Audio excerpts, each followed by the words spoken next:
Hello, good morning, नमस्कार। सभी का स्वागत है स्पिरिचुअलिटी मैटर्स अध्यात्म के और मेरे चैनल पे। आई होप सब अच्छा कर रहे होंगे अपनी लाइफ को एंजॉय कर रहे होंगे, इन सत्रों का आनंद ले रहे होंगे जो हम निरंतर आपके लिए लेकर के आ रहे हैं।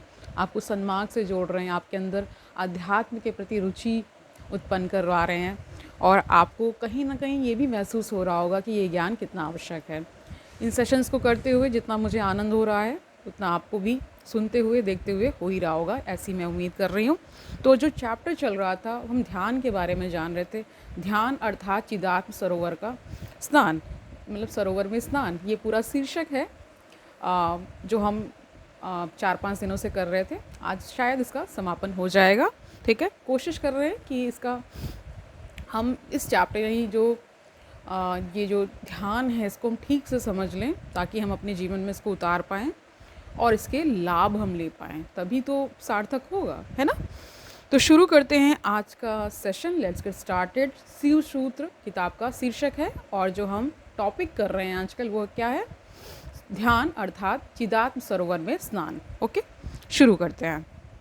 कह रहे हैं ओशो, लेकिन तुम अपने भिखारीपन को सदा क्या समझ रहे हो? संपदा समझ रहे हो, सदा से ही। ठीक है, जब भी मैं किसी से कहता हूँ लो छलांग संन्यास में, वह ऐसा देखता है मेरी तरफ कि मैंने कुछ छीन लिया हो या मैं कुछ छीने ले रहा हूँ, ऐसा उसे लगता है। मैं चकित होता हूँ, काश तुम्हारे पास कुछ होता तो बात भी ठीक थी। कुछ भी तुम्हारे पास नहीं है, ऐसा ओशो कह रहे। क्या है तुम्हारे पास? अगर आप ध्यान से देखें तो ना आप कुछ लेकर आए थे इस संसार में, ना आप इस संसार से कुछ लेकर जाएंगे। जो भी कुछ है इस संसार में खेलना है आपको, है ना। ये एक तरह से खेल एक तरह का चल रहा है और जीवन को जीते हुए यानी कि जिंदा रहते हुए जब आप इन सब चीज़ों से कट लेते हैं, है ना, मतलब मतलब यहाँ पे कहने का अर्थ ओशो ये समझाने का प्रयास करें, जब यहाँ पे जिंदा रहते आप मुक्ति को पा लेते हैं तभी वो मुक्ति सार्थक है। मरने के बाद तो किसी को पता नहीं क्या होता है ना। ऐसा कह रहे हैं। कुछ भी तो तुम्हारे पास नहीं, कूड़ा करकट भी तुम्हारे पास नहीं है। जो भी तुम्हारे पास है सांप बिच्छू है, कूड़ा करकट भी नहीं। सिवाय दुख चिंता और पीड़ा के तुम्हारे पास कुछ भी नहीं है। उसे भी तुम छोड़ते नहीं, उसे भी तुम पकड़ते हो। कारण क्या है? प्रश्न कर रहे हैं। ना तुम उस तरफ देखते, है ना, कह रहे ना तुम उस तरफ देखते ही नहीं, तुम यह देखते हो क्या मिलेगा। तो हर चीज़ में इच्छा छुपी हुई है, बार बार उसी को जन्मों जन्मों से भोगते आ रहे हैं कि और भोग लें और भोग लें, और मिलता हाथ लगता कुछ भी नहीं। लोग मुझसे पूछते ध्यान करने से क्या मिलेगा? बस तब भूल हो गई। मैं उनसे चाहता हूँ कि वे पूछें कि ध्यान ना करने से क्या मिला है, क्या मिलेगा। इसका तो कोई भरोसा नहीं किया जा सकता, क्योंकि भविष्य अज्ञात है और बीज का मिलन व्रत से कभी नहीं होता। यानी जो ध्यान का बीज बता रहे थे ना ओशो, ठीक है, बीज बीज ही रहेगा। अब बीज को हम उसके भविष्य से कैसे मिला सकते हैं? बीज तो मिटेगा तो वृक्ष होगा, और जब वृक्ष हो जाएगा तब तक बीज, कह रहे तब तक बीज न रहेगा और हम उसको फिर दिखा भी ना पाएंगे कि देखो यह मिला। यह बड़ी मुसीबत है। कैसे तुम बीज को दिखा पाओगे कि यह मिला? जब तक तुम बीज हो तब तक तुम बीज हो, जब तुम वृक्ष होगे वे वृक्ष तो वृक्ष होगे। इन दो का तो मिलना कभी होगा नहीं। अभी तुम मांगते हो भविष्य की गारंटी, किसको दी जाए? या बीज तो बचेगा नहीं, तुम तो बचोगे नहीं। यानी कि जब वो कह रहे हैं ओशो कि तुम तो बचोगे नहीं, बीज को क्या पता कि वृक्ष कैसे हुआ। वो पूरी प्रक्रिया है ना, कुछ हो गए तो पिछला भूल जाता है, इसलिए ऐसा कह रहे हैं ओशो।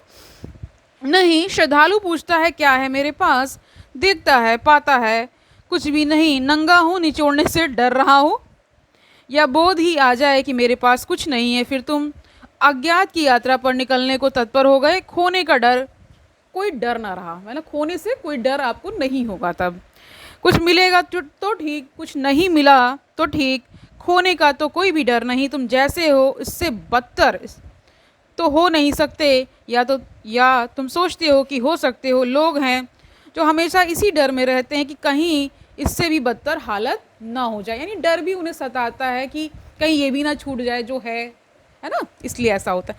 मुल्ला नसरुद्दीन का तकिया कलाम था कि इससे बुरा भी हो सकता था, और जब भी कोई बात करता या कोई कुछ कहता तो वह यही कहता कि इससे बुरा भी हो सकता था।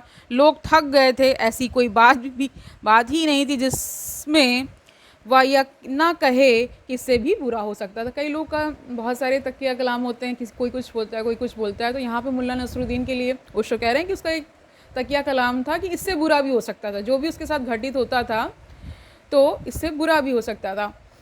एक मूवी आई थी, है ना, अगर आपको याद हो, मैं इसका नाम भूल रही हूँ, उसमें मनोज वाजपेयी ने रोल निभाया है। उसमें उसके साथ जो भी घटित होता है वो भी इसी तरह कहता है कि यार इससे बुरा भी हो सकता था, देखो इससे मैंने ये सीख लिया। मतलब उसके साथ बहुत सारे फ्रॉड्स होते हैं, मतलब है ना, पैसे को लेकर के और तमाम चीज़ों को लेकर के। तो वो जो भी उसके साथ घटित हो रहा होता है उस पूरी मूवी में यही बात समझाई गई है कि उस कैरेक्टर के माध्यम से ये बार बार समझाया गया है कि इससे लर्निंग क्या मिली। मान लीजिए आपकी लाइफ में कुछ विपरीत घट गया जो आप नहीं एक्सपेक्ट कर रहे थे, तो उससे लर्निंग क्या मिली, यानी उससे आप क्या सीख पाए, ये महत्वपूर्ण बिंदु रहता है। अगर हर कोई व्यक्ति इतना समझदार हो जाए कि उसके जीवन में जो भी घट रहा है उसके प्रति वो उसको एक सबक की तरह ले, उससे लर्न करे, तो उसकी ग्रोथ होती जाती है ना। यानी पॉजिटिव एटीट्यूड आपको रखना पड़ेगा, तभी आप ऐसा कुछ कर पाएंगे, वरना तो फिर इतना वैमनस है, ईर्ष्या है, क्रोध है, काम है, ये सब आपको डुबा देंगे, आपको कभी उठने ही नहीं देंगे, उसी में फिर जन्मों जन्मों तक फिर वही चलता रहेगा जो क्रम अभी तक चलता आया है। आखिर एक दिन एक ऐसी घटना घट गई मोहल्ले में कि लोगों ने कहा कि अब इसको फंसा दो, अब यह न कह पाएगा तकिया कलाम जो उसका था कि इससे भी बुरा हो सकता था। ऐसा हुआ कि मुल्ला नसरुद्दीन का पड़ोसी बाहर गया था और 2 दिन पहले लौट आया। अचानक घर पहुंच गया, पाया कि घर में एक अजनबी आदमी है, पत्नी उसके प्रेम में है। उसने उठाई बंदूक और दोनों की हत्या कर दी। मुल्ला नसरुद्दीन सुबह निकला था घर से, पड़ोस के लोगों ने घेर लिया कि नसरुद्दीन सुनो, अब तुम्हारे तकिया कलाम का कोई उपाय न रहा, दोनों मर गए। मुल्ला नसरुद्दीन ने कहा इससे भी बुरा हो सकता था। लोग चकित हुए, उन्होंने कहा इससे बुरा क्या हो सकता था। नसरुद्दीन ने कहा अगर वह एक दिन पहले लौट आया होता तो मैं मरा होता, ठीक है, लेकिन मैं तुमसे कहता हूँ इससे बुरा नहीं हो सकता। तुम यह तकिया कलाम छोड़ो, तुम जैसे हो या बुरी से बुरी दशा है, और क्या बुरा हो सकता है। श्रद्धा सदा सोचती है क्या मेरे पास है, बीज के पास क्या है, एक खोल है, बीज के पास कुछ भी नहीं है। हो सकता है कुछ, लेकिन वह होगा जब खोल टूट जाएगा, है ना। तुम एक खोल हो, खोल को टूट जाने दो, तब सब कुछ संभव हो जाता है, परमात्मा तुम्हारे भीतर संभव हो जाता है। इसलिए शिव कहते हैं ध्यान बीज है, और जब यह बीज मिटता है तब तुम द्विजत्व, है ना, को उपलब्ध होगे। विद्या का अविनाश जन्म का विनाश है, और जिस दिन तुम्हारे भीतर द्विजता फलित होगी, नया जन्म होगा, फिर तुम्हारे भीतर विद्या का कभी विनाश ना होगा। ज्ञान सतत बहता रहेगा, ज्ञान की धारा हो जाओगे तुम, तुम्हारा सब कुछ ज्ञान बन जाएगा, चैतन्य हो जाएगा। ध्यान का बीज जब टूटेगा तब तुम्हारे भीतर चेतना ही चेतना रह जाएगी। तो ये परम स्थिति है, परम गति इसी को कहा जाता है ना। तुम एक होश, एक साक्षी भाव में रूपांतरित हो जाओगे, और विद्या का जहाँ अविनाश है, जहाँ विद्या नष्ट नहीं होती, ठीक है, यानी विद्या का अविनाश हो जाएगा, है ना, और जन्म का विनाश हो जाएगा। इस स्थिति में अभी तुम्हारी चेतना ना के बराबर है ही नहीं, तुम ऐसे जीते हो जैसे सोए हुए हो। अभी तुम जो करते हो उसमें भी तुम होशपूर्वक नहीं करते हो। बुद्ध के सामने कोई बैठा था, वह बैठकर अपने पैर पर का अंगूठा हिला रहा था। बुद्ध ने कहा मेरे भाई यह पैर का अंगूठा क्यों हिलता है। जैसे ही बुद्ध ने कहा वह रुक गया। उसने कहा मुझे खुद ही नहीं पता, नहीं आपने पूछ कर मुश्किल में डाल दिया, मैं कोई जान कर तो हिला नहीं रहा था, बस हिल रहा था। बुद्ध ने कहा पूरी जिंदगी तुम्हारी ऐसी है, तुमने जानकर क्या किया है, जानकर क्रोध किया, जानकर प्रेम किया, ये सारे प्रश्न ओशो कर रहे हैं। जानकर लोभ किया, जानकर मोह किया, ये सब प्रश्न है, क्वेश्चन मार्क उनके आगे लगा हुआ है। क्या तुमने जानकर किया है, बस पैर का अंगूठा हिल रहा है बेहोशी में, ऐसे ही तुम्हारी पूरी जिंदगी हिल रही है, ऐसा ओशो कह रहे हैं। घर भी बसा लिया, परिवार भी है, बच्चे भी पैदा हो गए, जानकर तुमने क्या किया, सब हो रहा है, तुम एक यंत्रवत उस होने में फंसे हो। होशपूर्वक तुमने क्या किया है ज़िंदगी में, कोई एक कृत्य है जो तुमने होशपूर्वक किया हो, ऐसा प्रश्न कर रहे हैं, जो तुम्हारी चेतना से निकला हो। नहीं एक भी कृत्य तुम ना बता सकोगे जो तुमने होशपूर्वक किया है। प्रेम किसी से हो गया, तुमने किया नहीं। झगड़ा किसी से हो गया, तुमने किया नहीं। आदमियों को तुम देखते हो, देखते ही से तुम निर्णय कर लेते हो, कोई अच्छा लगता है, कोई बुरा लगता है, लेकिन होशपूर्वक कौन अच्छा है कौन बुरा है, ये प्रश्न कर रहे हैं। यानी होशपूर्वक हम कभी जीते नहीं, इसलिए फिर उसकी जो परिणाम आते हैं आप देखते हैं क्या आते हैं। तुम जो भी ज़िंदगी में बन गए हो या सांयोगिक दुर्घटना मालूम होती है, यानी संयोगवश हो गई है, ठीक है। तुम होशपूर्वक नहीं चले हो, घटनाएं घट रही हैं, तुम मूर्छित बहे जा रहे हो, तुम नदी में बहते एक तिनके की भांति हो। लहरें जहाँ ले जाती हैं तुम चले जाते हो। हालांकि तिनका भी सोचता होगा कि मैं यात्रा कर रहा हूँ, ऐसे ही तुम भी सोचते हो कि तुम कुछ कर रहे हो। करता हो ही कैसे सकता है जब कोई होश नहीं है। यह सूत्र कह रहा है विद्या का अविनाश तो तभी होता है जब ध्यान का बीज टूट जाता है और तुम्हारे भीतर सतत स्फुरणा चेतना की बनी रहती है। सोते जागते तुम कभी नहीं सोते, उठते बैठते तुम कभी नहीं सोते, तुम्हारे भीतर होश बना रहता है। तुम प्रेम करो वह भी होशपूर्वक, तुम भोजन करो तो वह भी होशपूर्वक, तुम उठोगे हिलोगे तो भी होशपूर्वक होगा। तुम्हारा सारा जीवन होश का विस्तार हो जाएगा। इसको हम बुद्धत्व कहते हैं। बुद्धत्व का अर्थ है जो आदमी जागा हुआ जी रहा है, ठीक है। तो ये देखिए, ये वही घटना है जो हमें क्या बताती है कि हम सब होश से कोई कार्य नहीं कर रहे हैं। अगर होश से कोई कार्य करेंगे तो फिर जो कार्य होगा उसकी एक अनूठी दशा होगी, फिर हम उसमें फंसे हुए मालूम नहीं पड़ेंगे, है ना। जो हमें बार बार महसूस होता है कहीं कहाँ फंस गए, हमेशा यही विचार आता है कहाँ फंस गए यार, है ना। इस तरह के हमारे अंदर विचार आते हैं, तो फिर वैसा आपको महसूस नहीं होगा, ठीक है। Okay fine. विद्या का अविनाश, अब विद्या विनष्ट नहीं होती, अब ज्ञान कभी फीका नहीं पड़ता, अब भीतर की ज्योति कभी मंदी नहीं होती, जलती रहती है सतत एक सी आकंप, यानी हिलनी। आकंप का अर्थ है जो जिसमें कंपन ना हो रहा हो ना, हिलना डुलना नहीं है। जब ऐसा घटित हो जाता है, ध्यान का बीज टूटकर जब अविनाशी विद्या बन जाती है, सतत चैतन्य तुम्हारे भीतर चलने लगता है, तब जन्म का विनाश हो जाता है। उसी को द्विजत्व भी कहा जाता है ना, यानी आपको यू आर ट्वाइस बॉर्न, है ना, दूसरी बार जन्म। एक तो जन्म माँ के गर्भ से, एक जब ज्ञान प्राप्त होता है उसको कहा जाता है, ठीक है। फिर तुम्हारा कोई जन्म नहीं, फिर तुम शरीर में वापस ना आओगे। शरीर में तुम मूर्छा की शरीर में तुम मूर्छा की तरह ही वापस आते हो। तुम सोए हो इसलिए बार बार शरीर में उतरते हो। शरीर में उतरना तुम्हारी बेहोशी के कारण है। जिस दिन तुम्हारा होश सतत हो जाएगा, शरीर की यात्रा बंद हो जाएगी, तब तुम इस संकीर्ण शरीर में ना उतरोगे, क्योंकि यह एक कारागृह है। होशपूर्वक कोई भी इसमें उतर नहीं सकता। यह एक बंधन है, ये जंजीरें हैं जो तुमने खुद अपने हाथ के चारों तरफ बांध ली हैं। यह कैद है या गुलामी है।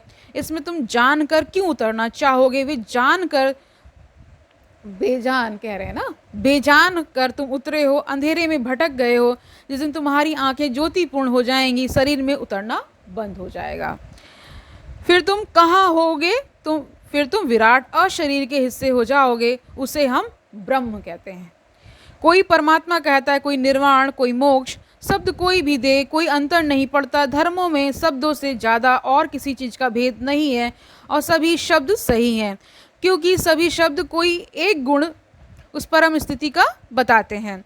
निर्वाण का अर्थ है दिए का बुझ जाना, है ना। बुद्ध को वह शब्द प्रिय था। वे कहते जैसे दिया बुझ जाता है तो तुम पूछो कि उसकी ज्योति कहाँ गई। क्या कहोगे, कहाँ गई? अब तुम ज्योति को कहीं भी इशारा करके न बता सकोगे, होगी तो कहीं, क्योंकि इस अस्तित्व में कुछ भी जो है नष्ट नहीं हो सकता। जो है वह है, जो नहीं है वह नहीं है। जो नहीं है उसके होने का उपाय नहीं है, जो है उसके मिटाने का उपाय नहीं है। वह कहीं ना कहीं तो ज्योति होगी। तुमने दिया फूंक कर बुझा दिया, ज्योति खो थोड़े ही जाएगी कहाँ खोकर विराट में एक हो गई।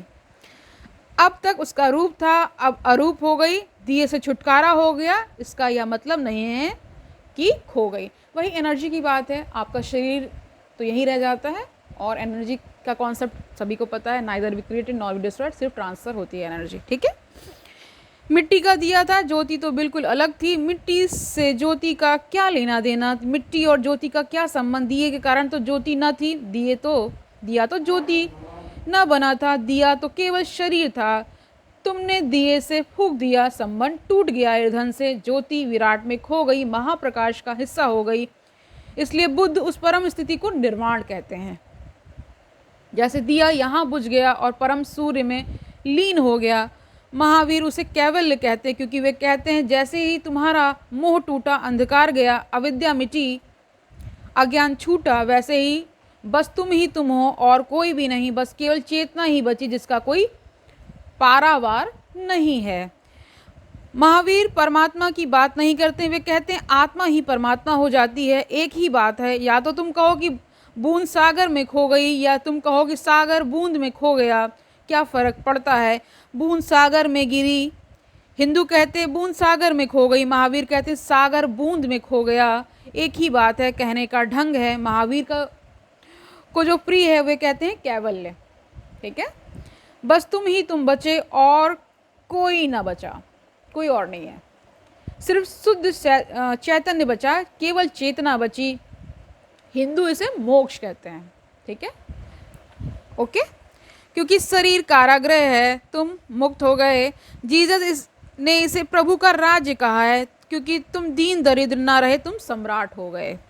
शब्दों का भेद है लेकिन मूल बात एक है, बीज टूटे तो तुम वृक्ष हो जाओगे।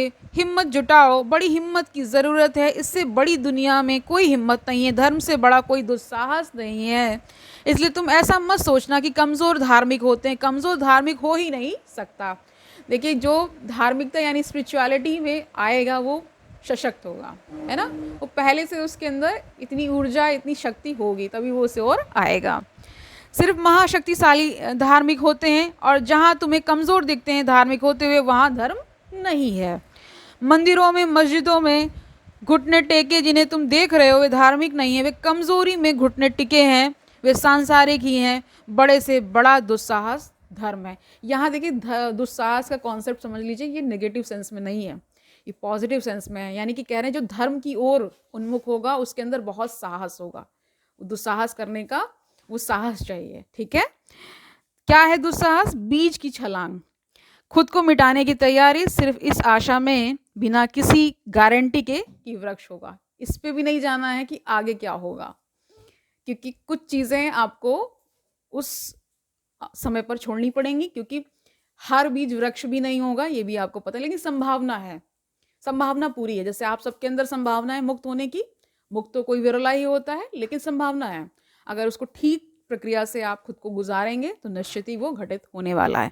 ठीक है, तो कह रहे हैं ज्ञात का विसर्जन अज्ञात के लिए, जो जाना माना है उसको उसका छोड़ना, उसके लिए जो अनजान है और अपरिचित है, जो रास्ता पहचाना हुआ था सदा का उसे छोड़कर विराट वन में भटक जाना, पगडंडी को चुन लेना, जिसकी कोई पहचान नहीं, जिसका कोई नक्शा नहीं, संसार को छोड़कर ब्रह्म की खोज पर जाना। नक्शे की दुनिया की छोड़ क्या कह रहे हैं, नक्शा रहित दुनिया में प्रवेश है। ठीक है, वहां कोई नक्शा नहीं जिससे तुम ले जा सको, कोई गाइड नहीं, कोई छिपी हुई किताब काम ना देगी। सब किताबें इसी संसार में छूट जाएंगी, क्योंकि सभी किताबें इस संसार के हिस्से हैं। लेकिन वो ये किताबें जब आप पढ़ेंगे ना तो उससे भी आपको पता चलेगा। इनको आप ये नहीं कह सकते कि कुछ पढ़ना नहीं है, कुछ अध्ययन नहीं करना है, ये बातें भी तो हम किताब के माध्यम से ही जान पा रहे हैं ना, इसको हमेशा ध्यान में रखना है। ठीक है, गुरु भी वहां साथ न जाएगा, गुरु भी तुम्हें धक्का दे देगा और किनारे पर खड़ा होगा। अजीब, आखिर जब कोई किसी को तैरना सिखाता है तो क्या सिखाता है? ये प्रश्न कर रहे हैं, धक्का दे देता है। तुम समझते हो कि गुरु खड़ा है इसलिए निर्भय होकर कूद जाते हो।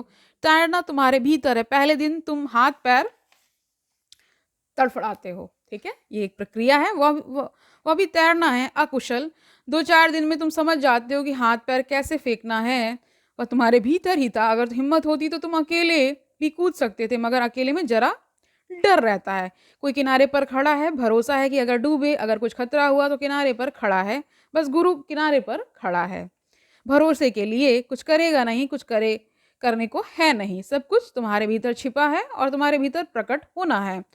पर गुरु की मौजूदगी भरोसा देती है कि कोई खतरा नहीं है, कोई तो मौजूद है, पुकारेंगे चिल्लाएंगे तो कोई सुन लेगा, और वह कहता है कि मैं मौजूद हूँ, तुम बेफिक्री में कूद जाओ। एक दफा तुम कूद गए कि तुमने हाथ पैर फेंके, पहले तो तुम घबराहट में ही हाथ पैर फेंकोगे, वही तो तैरना बन जाएगा। तैरने में और हाथ पैर फेंकने में फ़र्क क्या है? बस ज़रा सा अनुभव का फ़र्क है। 2-4 दिन फेंकोगे, अनुभव से समझ में आ जाएगा, गलत फेंकना बंद कर दोगे, सम्यक फेंकना शुरू कर दोगे, और जैसे-जैसे हाथ पैर फेंकने में सफलता मिलेगी, वैसे-वैसे आत्मविश्वास बढ़ता जाएगा, बढ़ जाएगा। 2-4 दिन बाद गुरु कहेगा कि अब मेरे यहाँ किनारे पर खड़े रहने की कोई ज़रूरत नहीं, अब तुम चाहो तो दूसरे को भी सिखा सकते हो। ध्यान में गुरु यही कर रहा है, तुम्हें धक्का दे रहा है, और अगर तुम्हारी श्रद्धा हो तो तुम्हारे भीतर बीज टूट जाएगा और वृक्ष का जन्म हो जाएगा। तर्क से तुम भरे हो तो तुम व्यर्थ ही भटकते रहोगे, श्रद्धा द्वार है। यहाँ पे कॉन्क्लूड ओशो ने इस प्रकार किया है कि श्रद्धा द्वार है, यानी श्रद्धा से जाएंगे तो निश्चित ही पार हो जाएंगे। इसीलिए श्रद्धा की आवश्यकता होती है किसी भी, क्योंकि वहाँ पे कुछ अज्ञात है, तो आपको गुरु का सहारा जरूर मिलेगा, गुरु धक्का भी देगा, लेकिन हाथ पैर तो आपको ही चलाने पड़ेंगे। ठीक है, इस तरह से ओशो समझा रहे हैं कि इस संसार में जितना भी कुछ आप कर रहे हैं करते रहिए, लेकिन होश से करना सीख जाइए, तो मुक्ति उसी पल घटित हो जाती। ध्यान क्यों कहा गया बीज? क्योंकि ध्यान से ही फिर वो वृक्ष बनने, ध्यान को बीज कहा ना, तो ध्यान से ही फिर वो परमात्मा घटित होगा, वो वृक्ष पूरी तरीके से फलित हो जाएगा, वो परमात्मा पूरी तरीके से प्रकाशित हो जाएगा। ठीक है, तो आज के लिए इतना ही रखते हैं। ये चैप्टर कंप्लीट हो गया। हम 8वां प्रवचन कल से स्टार्ट करेंगे। जिन जागा तिन मानिक पाया, इसको हम जानने वाले हैं। ठीक है, ये ओशो का 8वां प्रवचन है इस किताब में। ठीक है, तो आज के लिए इतना ही रखते हैं, कल मिलते हैं। तब तक आनंद से रहिए, सुखपूर्वक अपना जीवन व्यतीत करिए, दूसरों को सुखी करिए, और ये भी याद रखिए कि ओशो का ज्ञान निरंतर हमें प्रकाश की ओर लेकर के जा रहा है, हमको सन्मार्ग से जोड़ रहा है, हमारे अंदर वो धैर्य, वो ध्यान, वो सब कुछ पैदा कर रहा है, जिस राह पर चल करके हम क्या होने वाले हैं? मुक्त होने वाले हैं। ठीक है, कल मिलते हैं, तब तक के लिए हरिओम तत्सत।